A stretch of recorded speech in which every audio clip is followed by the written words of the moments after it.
Hello everyone, welcome to G centric. और ये question भी बहुत डरावना दिखता जरूर है बट बहुत आसान है। इस क्वेश्चन में भी कुछ भी नहीं है, सिंपल आपको दे रखा है the initial three phases voltage VA VB VC दे रखा है, वीए वीबीबीसी दे रखा है। और केस नंबर 2 में बोला है कि आपका मैग्नीट्यूड सेम है, मैग्नीट्यूड रिमेन सेम, सिर्फ एंगल में चेंज हो रहा है। और वो चेंज कितना हो रहा है? थीटा से, del theta, change in theta angle से चेंज हो रहा है। मैग्नीट्यूड सेम है। आपको कमेंट करना है correct statement about zero sequence component. देखिए, ये जब एमएसक्यू टाइप के क्वेश्चंस होते हैं ना, ये है question MSQ type, I think ये एमसीक्यू टाइप का, एमएसक्यू टाइप का नहीं था ये, है ना। तो आपको ये जरूर ध्यान से पढ़ना है, करेक्ट पूछा है या इनकरेक्ट पूछा है ना। नहीं तो यहां पर बहुत सारी बार गलती हो जाती है क्वेश्चंस में। तो आपको जीरो सीक्वेंस पे कमेंट करना है। आपको पता है जीरो सीक्वेंस, देखिए एबीसी फेज दे रखा है। जीरो सीक्वेंस अगर अपन देखें तो अगर यहां पे जीरो सीक्वेंस केस नंबर 1 में देखें तो ये हो जाएगा 1/3 वीए प्लस वीबी प्लस वीसी। ये हो गया zero sequence component case number 1 का, है ना। केस नंबर 1 का। केस नंबर अगर 2 का देखें, केस नंबर 2 का अगर देखें तो चेंज क्या हो रहा है? सिर्फ चेंज हो रहा है आपका वीए में जो चेंज हो रहा है, मैग्नीट्यूड तो आपका सेम है, जो चेंज है वही लिख रहा हूं मैं, डेल थीटा, ठीक है। वीबी क्या चेंज हो रहा है? वीबी में चेंज हो रहा है, मैग्नीट्यूड तो सेम है, सेम मैग्नीट्यूड,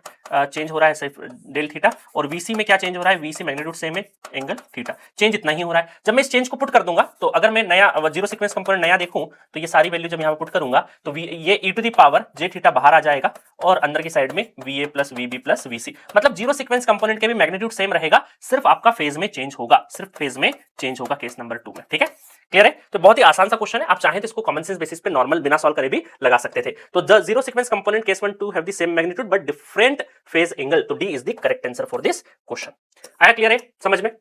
तो सिंपल आपको जीरो सीक्वेंस कंपोनेंट के बारे में पूछा था कि आपका मैग्नीट्यूड सेम है और फेज आपका क्या रहेगा? चेंज होगा, ठीक है। तो ये आप चाहें तो बिना सॉल्व करे भी आपको जो कॉन्सेप्ट है, जो सिखाया पढ़ाया है, उस बेसिस पे भी आप आराम से टिक कर सकते थे। हालांकि क्वेश्चन देखने में बड़ा डरावना है कि पता नहीं क्या होगा, कैसे होगा, क्या नहीं होगा। थोड़ा सा ठंडे दिमाग से अगर क्वेश्चन को पढ़ोगे एग्जामिनेशन हॉल में तो डेफिनेटली कवर होगा, ठीक है। पूरा पावर सिस्टम थाली में सजा के रखा हुआ जी सेंटर एप्लीकेशन पे, आपको सिर्फ उसको सीक्वेंस वाइज पढ़ना है। 30 मिनट से ऊपर का वीडियो नहीं है, बहुत आराम से, बहुत ही कंज्यूमेबल डेटा बनाया है। 300 न्यूमेरिकल फुल कोर्स में है, 100 न्यूमेरिकल अलग से रैंक बूस्टर में आपको दे रखे हैं बढ़िया तरीके से। उसको मेरे ख्याल से 150 न्यूमेरिकल होंगे, वो 100 भी नहीं, ज्यादा ही होंगे। आप जाके एक्सप्लोर कर सकते हो दोनों तरीके से, ठीक है। Okay, thank you so much.